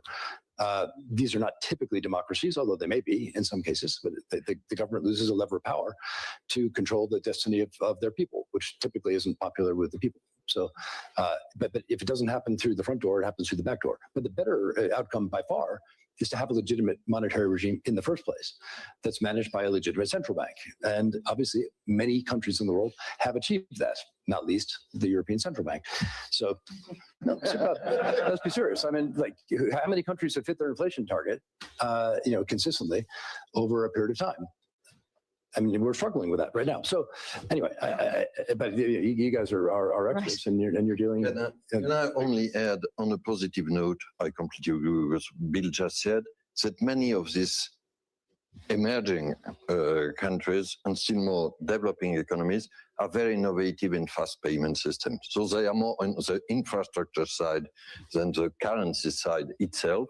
But I am impressed by the fact that advanced economies are not the most innovative in fast payment system. No, and PIX is not the only example. Take UPI in India, take South Africa. There are very interesting things happening on the payment systems. Right. I want to push on to an issue that impacts Western markets, developed markets, emerging markets. If we have more fractional ownership, does that drive speculation? Because we've seen it in many areas where there's fractional ownership. You've seen it in the retail investor getting involved in many places. You actually have an escalation of that asset class. You think about single homes, and there was an announcement recently from the president trying to keep out institutional ownership. And if you put that together, was that a preemptive strike ahead of some of the changes that are coming in tokenization? Brad, do you want to touch on that? Does it provoke more speculation in asset classes? And where does that leave the average owner? Well, you're choosing the word speculation. I subscribe to Brian Armstrong's comment earlier of like opening up investment access, and investment versus speculation. I put in kind of two different buckets. They both have a purpose. They both have active market participants. But I think the opportunity around tokenization for certain verticals is in fact the democratization of access to investment, less so on the speculation side. I don't know enough about Trump's decision to make steps towards banning institutional investment in residential real estate to comment there. But I do think if you want economic exposure, investment exposure to a commercial building in Miami, and you have $10,000 US, you can't do that today. And I think opening that up, and I know Brian's example is even better because it's the many billions of adults who don't have any access. That my example is not perfect for that, but that's the point. No. Look, investments are speculation, two sides of the same coin, versus transparency.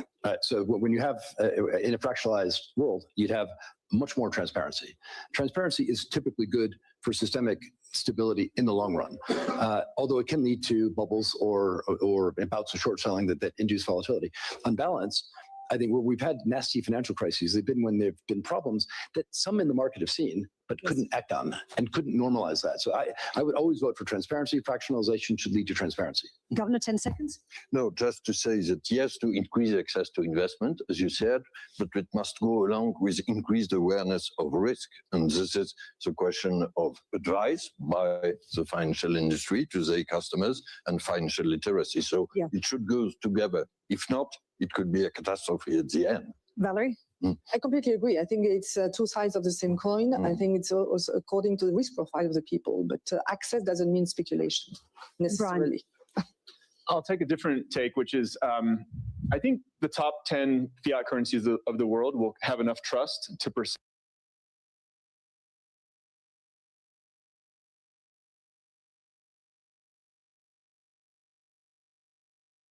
So I just wanted to try to squeeze this last little video in. See here. Just took a look at this sneaky, and they can't hide it no more. And also, I'm going to do the Trump live a little later. But let's finish out on this Ripple employee's secret. Thanks for joining. Don't forget to like, share, and subscribe and super chat. And we'll ride out with this from InCash. Tokenization is expanding rapidly. I've been talking about stablecoin growth. I've been talking about tokenization as a whole growing as well. And we could see it here on the screen. Big shout out to Crypto Ran for this. This is from Token Terminal. Guys, every single aspect around tokenization has been going insane. Every single one of these metrics are at all-time highs. Tokenization is not slowing down. We have stablecoin market cap over $300 billion. Tokenized funds over $14 billion. Tokenized commodities over $4 billion. Tokenized stocks just over $450 million. We are still just at the beginning phases of all of this. Every single fiat currency, every single fund, every single commodity, every single stock, all the value around those markets, all moving on chain. That's what we can expect. Within the next 4 years, by 2030, we will have over $18 trillion on chain. That means from this moment to 2030, there is going to be nonstop growth within this market. Now, we have to address a few things here because we just got a ton of information coming out from a Ripple employee, which we will put a spotlight on, but we have confirmation of just how big XRP will be in the evolution of our financial system to a tokenized digital-based system. Now, before we continue, I got to let you guys know about the free Discord.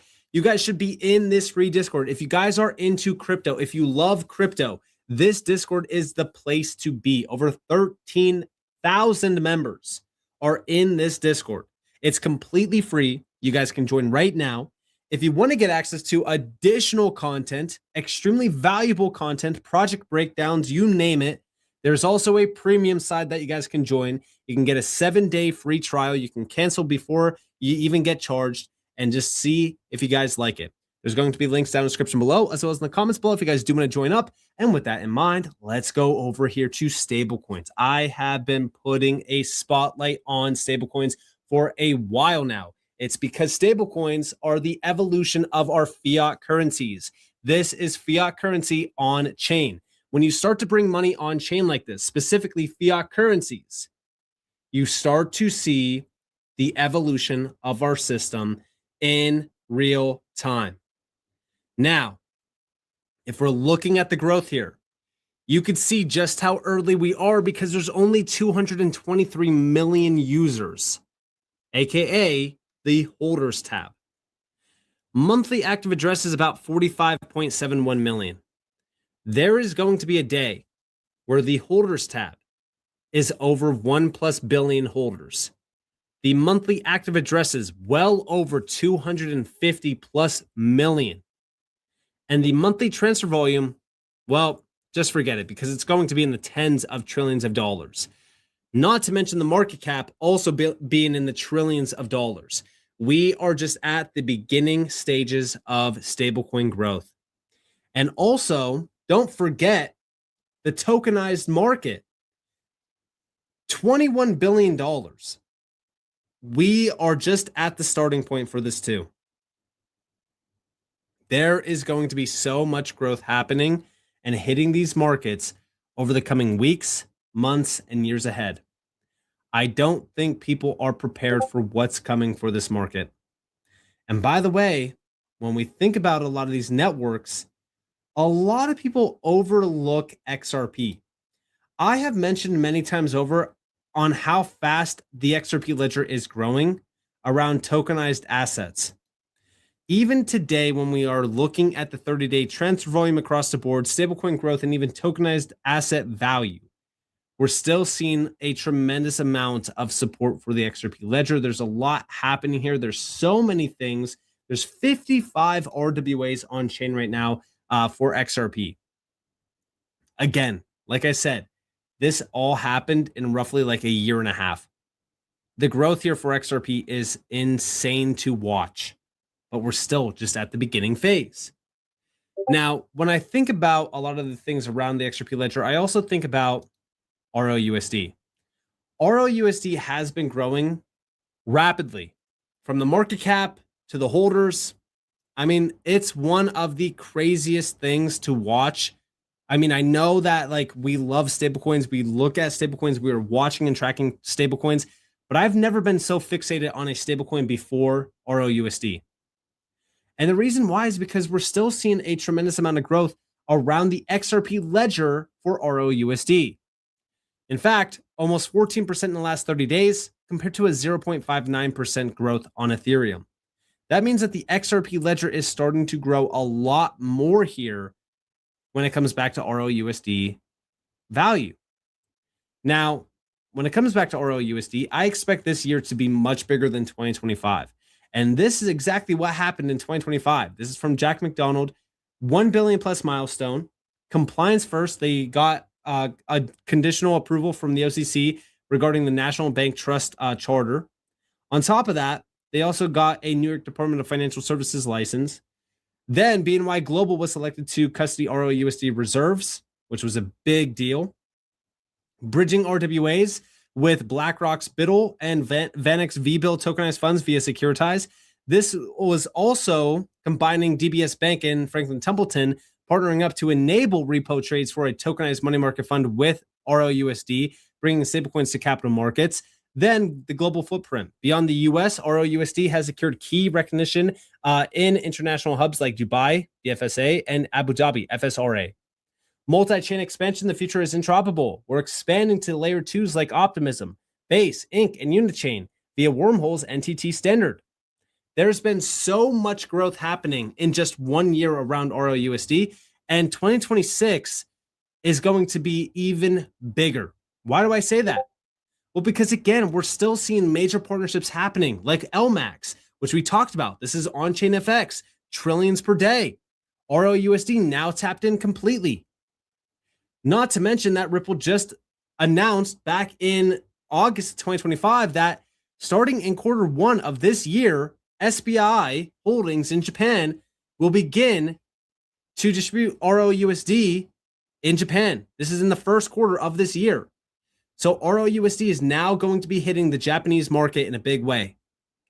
Not to mention, Ripple also secured an FCA approval to expand crypto operations in the UK, and then quickly after in the EU. So 2026 is going to be a very big year for RLUSD. Now you might say, well, Nick, what about XRP? This is great for RLUSD, but not XRP, right? Well, over here, big shout to Subjective Views for this. XRP was built to move value in real time, and the irony is that even the biggest critics will end up using it. Check it out.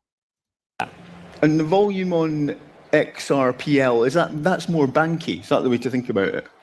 It's stuff that you're doing with the XRP Ledger, the stablecoin stuff in there. It's more kind of bank type stuff, banky stuff? I think it's, XRPL is, and XRP is the, and now RLUSD is a digital asset and blockchain that we Ripple build our products over, basically because it was built for payments. If the payment settles, XRP settles in 2 to 3 seconds, that's a benefit to someone moving funds cross-border. We hope and we believe that institutions, financial institutions, individuals, everyone will adopt this technology because, quite frankly, it was built to move value in real time. And that's exactly what, as I said, the demands of the people want today. Lovely. And the volume on... So yeah, XRP is still a crucial piece of the entire plan. Not to mention this document here, which is the business model around RLUSD. Ripple will use both XRP and RLUSD in its payment solution. So again, even when it comes back to RLUSD being on the XRP Ledger as well, they are both tapped in when it comes back to the Ripple payments solution. This is where we see the big picture. XRP is still a vital piece of the Ripple stack. Now, on top of this, we also go over here to why RLUSD is a compliance-first settlement asset in institutional trading environments. Focus on that institutional trading environment aspect. Listen closely.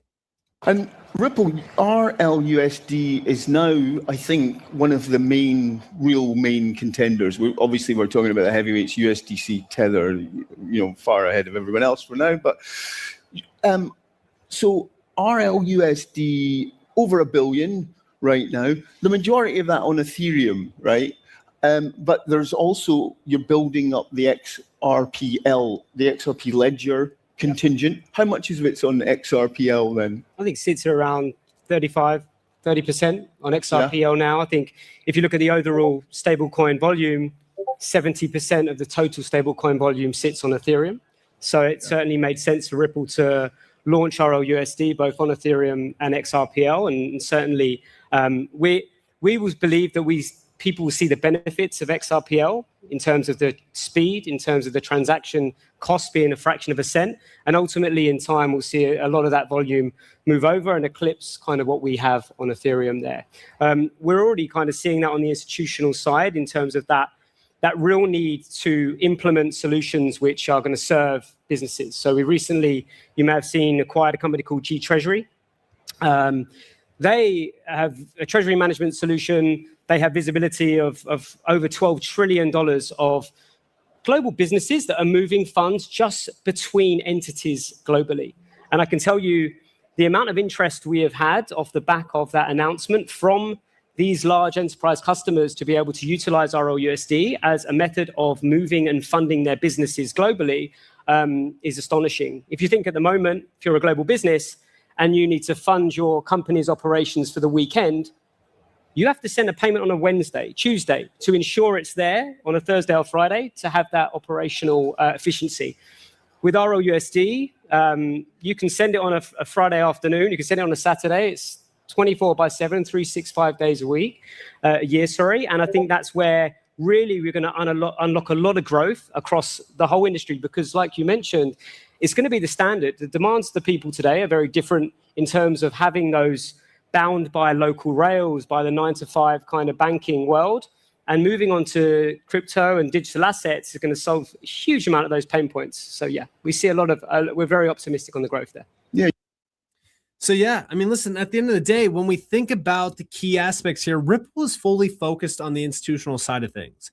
I mean, it really doesn't make any sense for them not to focus on the institutional side, especially at a time where we know just recently, back in the end of December, Reese Merrick, the same individual that was talking in this video clip, said that as of now, 75% plus of institutions are planning and accelerating crypto activity to stay competitive. They know that the business model here is that over the next couple months, we are going to see a flood of institutional players into this space. What will they want to do? Well, they're going to want to build, but again, what they're building is going to be based around tokenization, institutional DeFi. All of that requires oil, aka liquidity, to move fluently and to work properly. Enter in a fully reserved, fully compliant, fully transparent RLUSD. Not to mention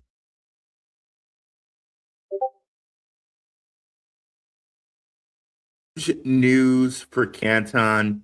Let's get straight into it here. I will share the screen. And we see here from Canton how to say you're working with XRP without saying you're working with XRP. BNY has launched tokenized deposits for institutional clients, enabling bank deposits to move on-chain, improving settlement efficiency and liquidity management. This reflects the direction Canton was built for: privacy-enabled, institution-ready infrastructure at scale. So just to kind of frame of reference this argument here, what settlement used to be is T+2, okay? When you settle securities transactions, investors must complete or settle their security transactions within 2 business days. This settlement cycle is known as T+2, shorthand for trade plus 2 days. Now it's instantaneous and 24/7, okay, which we're going to learn about later. But of course, we know BNY Mellon has huge connections with XRP. BNY Mellon does custody, I believe, for RLUSD. So BNY Mellon, huge with XRP. And here you see them also now with Canton, okay? And another article just to reinforce that: by enabling tokenized representations of client balances on its digital assets platform, BNY institutional clients will be able to move more cash while retaining regulatory and reporting integrity. Okay. And you see huge players here, such as Anchorage Digital, Citadel Securities, Digital Asset, and StoneX Digital. Okay. So huge there. Now, just to give you some more proof here that BNY Mellon and XRP, or to give you some more proof of XRP being here with Canton and the DTCC, we know here that the DTCC was already partnered with Canton here. DTCC and Digital Asset are bringing tokenized U.S. Treasuries to Canton, but also we know that DTCC does all the processing for NASDAQ stocks. And here we have Ripple Swell, in which we have Monica Long, president of Ripple, the beautiful Monica Long. We also have Adina Friedman here, chair and chief executive of the NASDAQ, talking at Ripple Swell, in which Adina's here talking to Monica Long, and she admits here that they're working with the DTCC, okay? So in that, you can kind of infer that they're also working with Canton. So let's listen to this.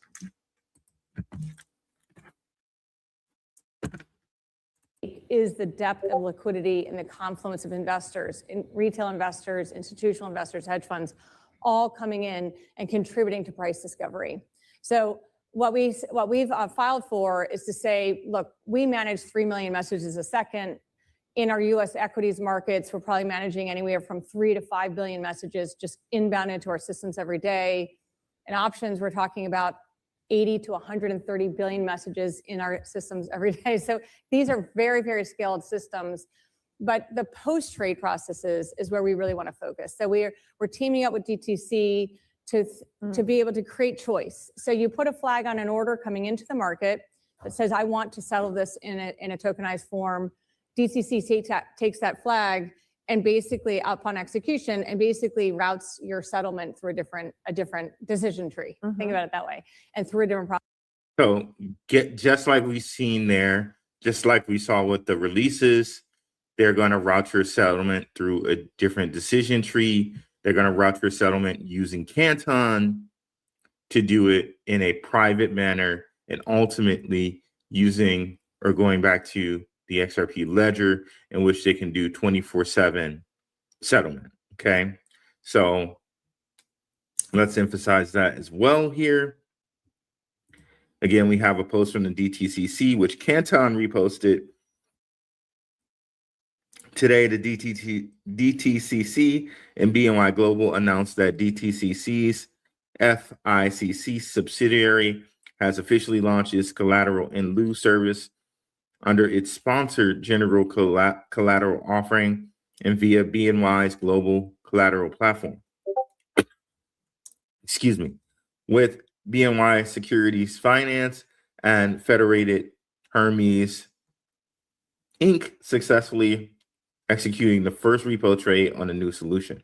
And we know, like I said, and I showed you, DTCC is working with Canton for repos. Okay. Now the huge news here from Canton. They're working with the London Stock Exchange Group. Okay. London Stock Exchange Group launched Digital Settlement House. Again, we see Canton in reference to settlement, enabling 24/7, and the only platform that can do the 24/7 is the RippleNet. Okay. Programmable settlement across payment networks with bank deposits as real cash leg for PVP and PV and DPV, okay, which we'll go over that in just a second. Deposits were tokenized on Canton following a successful pilot with digital asset, okay? Now, let's go over exactly what that means. So here we have it here, the actual press clipping from Finextra. The service will enable 24/7 instantaneous movement of commercial bank money in multiple currencies and jurisdictions, PVP and DVP, providing a real cash leg for FTX, or I'm sorry, for FX, for Forex, and digital asset transactions and settlements, okay?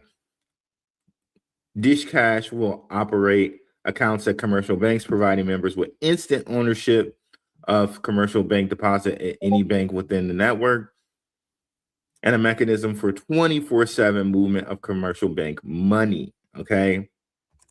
Now they're giving them a ledger called Dish Ledger or Dish Cash on Canton's network, okay? Now, it's important to understand these terms. This PVP is cross-border transactions carrying inherent risks, time zone differences, multiple currencies, and the possibility one party pays while the other doesn't. Payment versus payment, PVP, is settlement mechanism designed to eliminate this principal risk by ensuring that two values occur simultaneously, okay? So the two value transfers occur simultaneously. Now, the only thing that I know that ultimately does that is the XRP Ledger. So Canton might have its purpose, but in the back, I believe it's XRP Ledger, and I'll show you something where I believe that, and we've seen this, like this is in a document from years ago, okay, right, which I believe is still valid. So let's continue here. Now let's look at DPV or DVP, okay? Every time I see this, I'm thinking like Diamond Dallas Page over here. But anyways, shout out to my wrestling fans. What's delivery versus payment? DVP, delivery versus payment system. The exchange of securities and cash happens simultaneously. So the buyer receives the assets only when the seller receives the payment, creating a safeguard against default. Okay, so they happen simultaneously. And remember, again, the previous system was the T2 system where it was trade plus 2 days. So this is greatly increasing the velocity of payments. There's not all these extra funds just hanging out here in escrow or nostro vostro and stuff like that. This is greatly increasing the velocity of payments, which people like Jeremy Allaire, people like Brad Garlinghouse have told us that they can do and Ripple will do, right? So just one thing I want to point out to you here. Okay, this is a document from the World Bank. So this has always been the plan, by the way. If you're thinking XRP is not a part of it, I think you're sorely mistaken here. But I'm going to show you here from a document from 20 19, this has kind of always been what they were planning here. If you can see here, Corda, which is R3's Corda, which is responsible for XDC is responsible for R3 Corda. That's where they do the settlement, XDC. And in XDC's in the Corda, they need to do both XDC and XRP to settle. Okay. My guy, shout out to Jesse from Apex Crypto Consulting. He does a really good video telling you how R3 and XDC is connected to XRP. I definitely suggest people go over there and check it out here. But Hyperledger Fabric here, which is IBM. A lot of people say also Quant's connected to the Hyperledger Fabric, which you can see here actually where it says Hyperledger Fabric, information oracles or events on the APIs. That can only be Quant, right? But anyways, we also see here the Interledger. The Interledger is a part of Ripple, right? So this inherently shows you Ripple, Corda, Ethereum, okay? And we see here with the Corda part and the Hyperledger, Gamel by Digital Asset Holdings, which is Canton, okay? So all of these three systems were always meant to go together, right? Now they're just putting in the regulatory frameworks and are getting all the regulatory stuff out of the way now. So these things can actually go live, right? So honestly, I know people are kind of hurting right now in the crypto market. It's a little bit of a bear, right? Again, if you invested before Trump came into office, you're still up around 4 to 3x on your XRP and things like that. So again, you're still sitting pretty, but now is a great low point if you want to get into XRP, if you want to build your bag on XRP, not financial advice, but, just for me personally, I think it's a great price. Personally, I think that. But you can see here, and this document is from the World Bank from 2019. The plan has always been Ethereum, Corda, Interledger, Quant, right? Interledger with the Ripple net, right? So just wanted to let you guys know that this is another one of our kind of quick videos here. If you made it to the end, put DTCC in the comments. That'll let me know that you made it to the end, and it'll also spread the video around.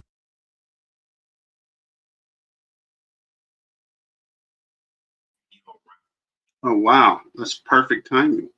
I was doing something else and just finally got back, and that's the end of the video. So that's a lot of information that you guys today. Let me know what you think. And I'm going to start the Trump, stream for the Davos full speech, and at about 2 o'clock. So let me know what you guys think. Thanks for joining. Don't forget to like, share, and subscribe. And as always, let's get back to the money, guys, and stay dangerous. It's your main man, BTM, signing out. Peace in hair grease. Miners out.